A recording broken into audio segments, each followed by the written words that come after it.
কারণ এমটির মজা এমটিতে, এমটি চালাইলে মনে হতেছে এমটি বেস্ট ওয়ান, আবার সিবিএক্স চালাইলে বলতেছে সিবিএক্স এর উপর কোনো বাইকই হয় না। ভালো কথা, আমি তো এখন চালাচ্ছি হচ্ছে জিক্সার এসএফ, বাট এটা স্বাভাবিক কোনো জিক্সার এসএফ না, এটা একটা স্পেশাল জিক্সার এসএফ। গিয়ারের স্পিড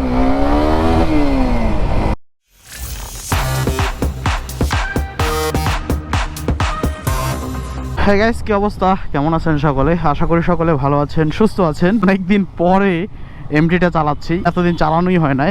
হলো যে আমার সিবিএক্সটা গতকালকে হঠাৎ করে চেন পড়ে গেছে। শুনতে অবাক লাগলেও সত্য।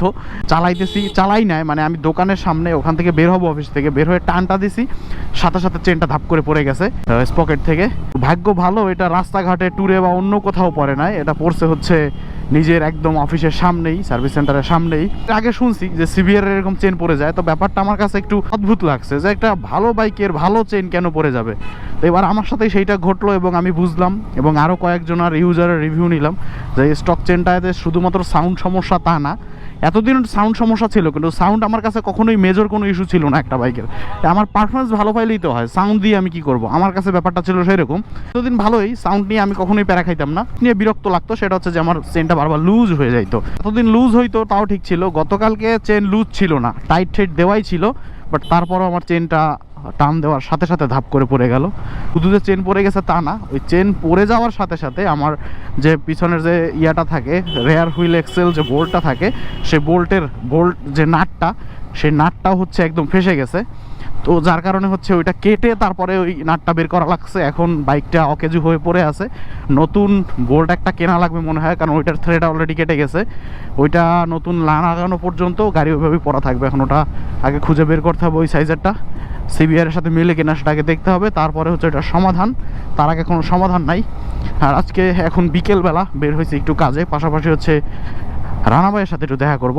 MSI ব্লক যাচ্ছি হচ্ছে দিয়াবাড়িতে, ওনার সময় লাগবে না আমার, আমি বেরিবাদ হয়ে তারপর ওইখানে যাব। রানা ভাই চলে আসতেছে, এই হচ্ছে ঘটনা। কি যন্ত্রণায় পড়লাম। বাই দা ওয়ে, আপনারা যদি আমাকে জিজ্ঞেস করেন যে এমটি নাকি সিবিএক্স কোনটা চালায় বেশি মজা পাই, আসলে এটার কোনো এক কথায় উত্তর দেওয়া যাবে না, কারণ দুইটা দুই লেভেলের জিনিস। কারণ এমটির মজা এমটিতে, এমটি চালাইলে মনে হতেছে এমটি বেস্ট ওয়ান, আবার সিবিএক্স চালাইলে বলতেছে সিবিএক্স এর উপর কোনো বাইকই হয় না। হচ্ছে দুইটার পারফরমেন্স দুই রকম, যার কারণে হচ্ছে দুইটাই ভালো, দুইটার ভিতরে ভালো লাগা কাজ করে, এবং দুইটা দুই ক্যাটাগরির বাইক। যদিও দুইটা দিয়ে একই কাজ করা যায়, অর্থাৎ এমটি দিয়েও টুরিং কাজ সারা যায়, ওটা দিয়েও টুরিং কাজ সারা যায়, কারণ দুইটাই হচ্ছে কমফোর্টেবল সেটিং পজিশন। কিন্তু ঘটনা হইলো, যদি আপনাদের একটু টেকনিক্যালি ব্যাপারটা বলতে চাই, ইঞ্জিন পারফরমেন্স বা দুই ইঞ্জিনের থ্রোটল রেসপন্স তো দুই রকম, সেক্ষেত্রে আসলে কোনটায় মজা পাই? তো সেক্ষেত্রে যদি আমি বলি দুইটার ইঞ্জিন পারফরমেন্সের কথা, যে এই যে ইঞ্জিনটা ইয়ামাহা MT-15 যেটা এক্সএসআরে ব্যবহার করা হয়েছে, আর 1.5 ভার্সন 3-তে ব্যবহার করা হয়েছে, আবার হোন্ডা সিবিআর ইঞ্জিন ব্যবহার করা হয়েছে সিবিএক্সে, তো দুইটার ইঞ্জিনের পারফরমেন্সের কথা যদি বলি, মানে আমি কোনটার ফ্যান সেইটা যদি বলি, তাহলে আমি বলবো আমি এমটির ইঞ্জিনের ফ্যান। আর যদি বাইকের ক্যাটাগরি হিসাব করি যে কোন বাইকটা বেটার লাগে, তাহলে ভাই উত্তর দেওয়া সম্ভব না। দুইটাই ভালো লাগে এবং দুইটাই চালাইতে ইচ্ছা করে, মন চাই এটা 10 মিনিট চালাই, ওইটা 10 মিনিট চালাই। আমার কাছে ট্যুরে যদি অপশন থাকতো যে 10 মিনিট এটা চালাবো বা 1 ঘন্টা এটা চালাবো, 1 ঘন্টা ওইটা চালাবো, তাহলে আমি দুইটাই চালাইতাম। কিন্তু ঘটনা এখানে অন্য, সেটা হচ্ছে যে দুইটাই ভালো লাগে, ওইটা আমি কোনটাকে হেয় প্রতিপন্ন করতে পারবো না।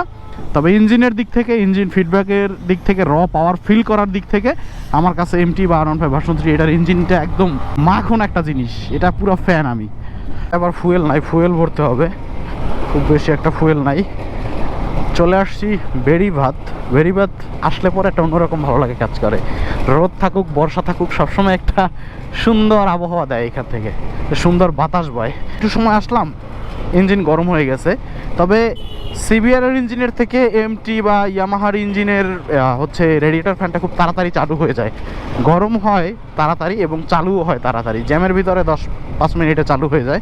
তো সিবিআরের ফ্যান চালু হইতে অনেক সময় নেয়, সহজে চালু হয় না, একদম বেশি হাই প্রেশার না দিলে সহজে চালু হইতে চায় না। হায় হায়, এখানে কি অ্যাক্সিডেন্ট হয়েছে নাকি?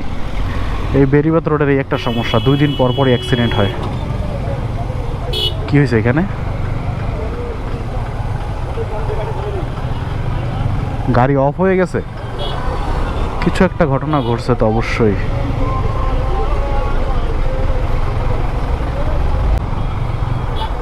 হ্যাঁ, অ্যাক্সিডেন্ট হয় না, এটা গাড়ি মনে হয় বন্ধ হয়ে গেছে, টাইনে নিতেছে আর একটা গাড়ি থেকে, মানে বাঁধতেছে নিচে। এই দেখছেন, একটু যদি গাড়ি রাস্তায় ব্যাঘাত ঘটে একদম পুরো জ্যাম হয়ে যাবে পুরো সিরিয়াল, এটাই হচ্ছে এই রাস্তার সমস্যা। একটু ফুয়েল নেওয়া দরকার, কিন্তু রাস্তাটা এমন বিপদে পড়ে গেছে, পুরো উল্টা দিকে রাস্তা, ক্রস করাটাই কঠিন। কি একটা অবস্থা, পিছনে অবশ্য গাড়ি নাই, ঠান্ডা মাথা ক্রস করি। সাদি ফিলিং স্টেশন, অকটেন কই বাবা? 500 টাকার দেন। আগে ফুয়েল ভরলে পকেট টেরও পাইতো না বা মানি ব্যাগ টেরও পাইতো না যে ফুয়েল ভরছি, আর এখন ফুয়েল স্টেশনে গেলে সত্যি সত্যি ভাই বুক কাঁপে। 1000 টাকার নোট বের করলে 500 টাকার ফুয়েল বললে আগে 500 টাকা ফেরত দিত, আর ওই 500 টাকা দেখা যেত ফুয়েল ট্যাঙ্ক ফুল হয়ে গেছে মোটামুটি। আর এখন 1000 টাকার ভরি 700 টাকার ভরলে মনে করেন ফেরত আসে কয় টাকা? 700 টাকার বললে 300 টাকা ফেরত দেয়, আর 700 টাকা ভরার পরও দেখা যায় 2 লাঠি বা 3 লাঠি ভরছে। মানে এত পরিমাণ বেড়ে যাবে হুট করে ফুয়েলের দাম, এটা আসলে চিন্তা করি নাই। কই 89 টাকা আর কই এখন 130 টাকা, অনেক অনেক সমস্যায় ফেলে দিচ্ছে। চলে আসছি, এখান থেকে দিয়াবাড়ি ঢুকে যাব। এটাই তো মনে হয় দিয়াবাড়ি শুরু নাকি?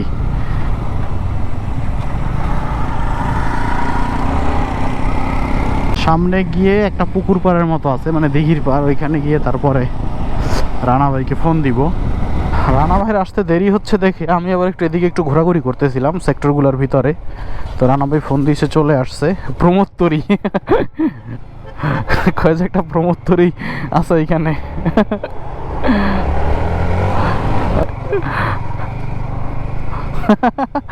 এটা নাকি প্রমোদতরি।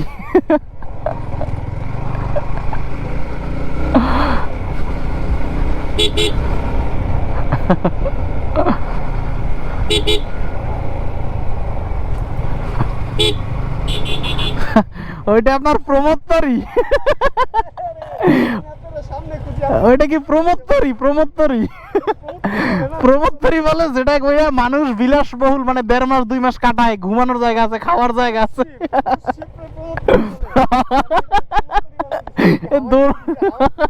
এটা হাওয়াই তরি।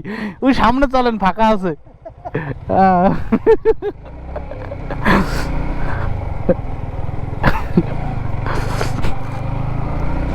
ওকে, আমরা চলে আসছি। আমি বলতেছিলাম যে রানা ভাইয়ের জন্য অপেক্ষা করতে করতে পরে চিন্তা করলাম একটু বাইরে থেকে ঘুরে আসি। আর রানা ভাই একটা মান সম্মান যাওয়ার মতো কথা বলছে, এটা তার বাড়ির পাশের এলাকা, অথচ বলতেছে এই এত সুন্দর একটা জায়গা তার বাড়ির পাশে আছে, সেটা জানেই না।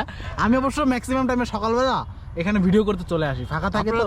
ভিডিওর প্রেমের টানে এখানে আসেন, আমার এখানে একদমই আসা হয় না। এই রোড দিয়ে আমি যাই, কিন্তু কখনো এখানে ঢুকি নাই। হয় না, খুব শান্ত একটা জায়গা। ঢাকার ভিতরে এরকম জায়গা পাইলে মানুষ একটু ব্যক্তিগত টাইমটা কাটাইতে পারে আর কি। যাই হোক, আমরা এখন এই যে একটা ছাপড়ি ছাউনির নিচে বসছি। আমরা এখানে একটু চটপটি খাবো, চটপটি খাওয়ার পর আড্ডা দিব, তারপর হয়তো ওই একটু মিরপুরের দিকে আগাবো। এই হচ্ছে ব্যাপার, মানে বিকেলটাকে যতটা সুন্দরভাবে নিজেদের ভিতরে কাটানো যায় ওইটাই চেষ্টা করতেছি আর কি। আর পরিবেশটা দেখেন, এখানে সামনে অসাধারণ একটা পরিবেশ, এখন একদমই রোদ নাই, আর পানিটা নীল না, আসলে কালো, কিন্তু কালো পানিও দেখতে ভালো লাগতেছে। দুইটা জিনিসই ভালো লাগে, সমুদ্রের পারে নীল পানি আর দিঘির পানি যদি কালো হয় তাহলে ভালো লাগে, এই যে ভালো লাগতেছে। যাই হোক, চলেন টাইমটাকে আমাদের নিজেদের মতো করে একটু এনজয় করি। এখন একটু ক্যামেরা অফ থাক, আবার কথা হবে না যাওয়ার সময়। আমাদের এখানে আড্ডা মারতে মারতে সন্ধ্যা হয়ে গেছে। এই জায়গাটায় প্রচুর বাতাস, কিন্তু কথা হচ্ছে এই জায়গাটা এখন সন্ধ্যা হয়ে গেছে তো একদম ফাঁকা হয়ে গেছে, মানুষজন নাই। আমরাই এখন লাস্ট মানুষ এই জায়গার। কয়জন আছি আমরা? 3টে বাইক আর একটা প্রাইভেট কার, টোটাল 4 জন। তো এখন আমরা ব্যাক করতেছি। হ্যাঁ, দারুণ লাগে। আচ্ছা গাই, আমরা এখানে হচ্ছে একটু চাপ খাইলাম।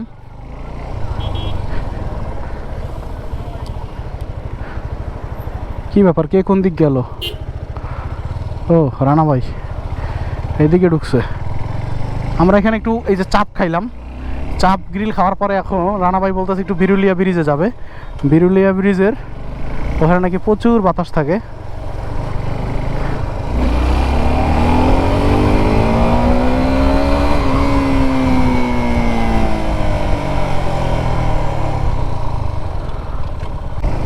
ভালো কথা, আমি তো এখন চালাচ্ছি হচ্ছে জিক্সার SF। কই ভাই কই? ও আচ্ছা আচ্ছা, এখান থেকে বের হয়ে তারপরে আমরা বিরুলিয়া ব্রিজে যাব। আর আমি এখন জিক্সার SF চালাচ্ছি, বাট এটা স্বাভাবিক কোনো জিক্সার এসএফ না, এটা একটা স্পেশাল জিক্সার এসএফ। বাকি কিছু বলতে চাচ্ছি না আর কি, আপনারা বুঝবেন সাউন্ড শুনে, আর কিছু বলার দরকার নাই, বেশি কথা বললে ঝামেলা আছে। জাস্ট বুঝে নেন ফার্স্ট গিয়ারের স্পিড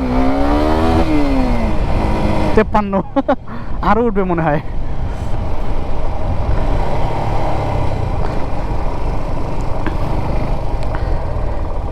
এটা কত হাজার চলছে ভাই, কত হাজার চলছে এটা? এইটা এইটা এটার ইঞ্জিন এখনো ফ্রি হয় নাই, আরো ফ্রি হবে। লং ট্যুর করা হয় না মনে হয়, ওই তো একটু মেনটেনেন্স করতে হবে। আর হচ্ছে এটা ইঞ্জিন ফ্রি হয় না, এটা ইঞ্জিন আরো ফ্রি হবে।